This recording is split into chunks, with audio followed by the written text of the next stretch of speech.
Assalamualaikum warahmatullahi wabarakatuh. Halo semuanya, perkenalkan nama saya Tiara Amelia Putri, NPM 5021236, dengan mata kuliah Telaah Kurikulum, dosen pengampu Bapak Tio Gusti Satria Magister Pendidikan. Baiklah, di sini saya akan menjelaskan materi tentang perencanaan pembelajaran tematik integratif. Dengan isi materi pembahasan yang dibahas pada materi ini, yaitu pembelajaran tematik integratif kelas tinggi berdasarkan hasil telaah dokumen kurikulum. Oke, kita langsung masuk ke materi, yaitu perencanaan pembelajaran tematik integratif. Kurikulum SD atau MI menggunakan pendekatan pembelajaran tematik integratif dari kelas 1 sampai dengan kelas 6. Pembelajaran tematik integratif merupakan pendekatan pembelajaran yang mengintegrasikan berbagai kompetensi dari berbagai mata pelajaran ke dalam berbagai tema pengintegrasian tersebut.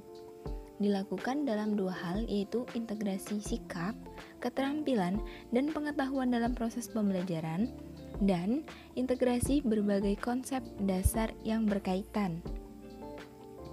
Berdasarkan uraian di atas, dapat disimpulkan bahwa pembelajaran tematik integratif adalah pendekatan pembelajaran yang menggabungkan atau mengintegrasikan beberapa mata pelajaran ke dalam tema tertentu, sehingga siswa mendapat pengalaman belajar yang bermakna melalui pembelajaran yang berdasarkan kehidupan nyata peserta didik, dan pengetahuan siswa tidak ditekan dalam disiplin ilmu tertentu. Selanjutnya, kelebihan dan kekurangan pembelajaran tematik integratif. Kelebihan: 1. Memudahkan pemusatan perhatian pada saat tema tertentu. 2.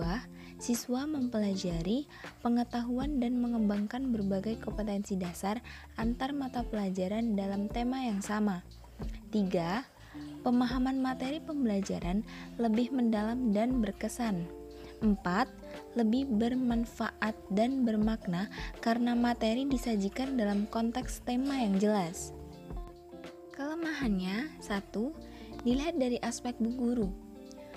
Pembelajaran tematik memenuhi tersedianya peran guru yang memiliki pengetahuan dan wawasan yang luas, kreativitas tinggi. Yang kedua, dilihat dari aspek siswa.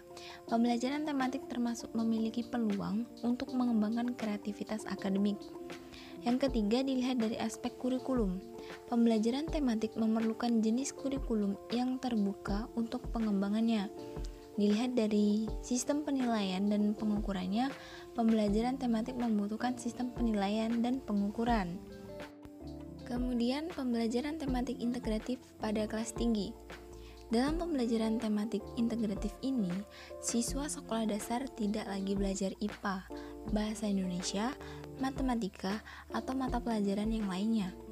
Akan tetapi, siswa belajar tema yang di dalam tema itu sudah mencakup seluruh mata pelajaran dan kompetensinya. Dengan kata lain, tidak ada pemisahan antar mata pelajaran. Eksplorasi pada pelajaran sistem tematik ini bertujuan agar peserta didik atau siswa sekolah dasar mampu lebih baik dalam melakukan observasi, bertanya, bernalar, dan mengkomunikasikan atau mempresentasikan apa yang mereka peroleh atau mereka ketahui setelah menerima materi pembelajaran. Selanjutnya ada tahapan penerapan pembelajaran tematik. Ada 3 tahapan, yaitu tahapan yang pertama, tahap pembuka. Kurang lebih memerlukan 1 jam pelajaran. Yang kedua, tahap kegiatan inti, memerlukan 3 jam pelajaran. Dan yang terakhir, tahap penutup, memerlukan 1 jam pembelajaran. Berbeda dengan tahapan yang tadi, tahapan pembelajaran ini adalah tahapan pembelajaran tematik integratif, yaitu ada 4. Yang pertama, menentukan tema. Yang kedua, mengintegrasikan tema dengan kurikulum yang berlaku. 3. Mendesain rencana pembelajaran. 4. Aktivitas kelompok dan diskusi. Kemudian berdasarkan hasil telaah dokumen kurikulum, pada kelas 4 ada 9 tema. Yang pertama itu tema ke-1, indahnya kebersamaan. Tema 2, selalu berhemat energi. Tema 3, peduli terhadap makhluk hidup. Tema ke-4, berbagai pekerjaan. Tema 5, pahlawanku. Tema 6, cita-citaku. Tema 7, indahnya keberagaman di negeriku. Tema 8, daerah tempat tinggalku. Dan yang terakhir tema ke-9, kayanya negeriku. Yang kedua pada kelas 5 terdapat 9 tema juga, yaitu yang tema pertama, organ gerak hewan dan manusia. Tema kedua, udara bersih bagi kesehatan. Tema ketiga, makanan sehat.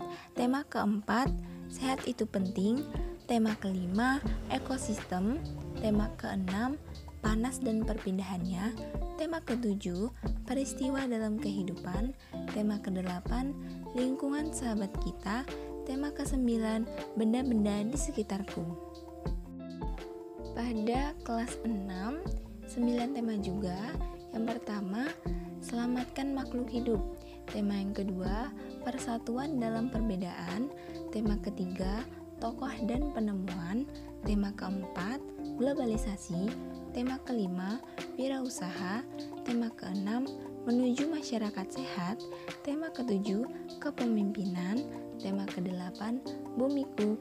Dan yang terakhir, tema ke-9, menjelajah angkasa luar. Baiklah, itulah materi yang dapat saya sampaikan. Atas perhatiannya, saya ucapkan terima kasih. Wassalamualaikum warahmatullahi wabarakatuh.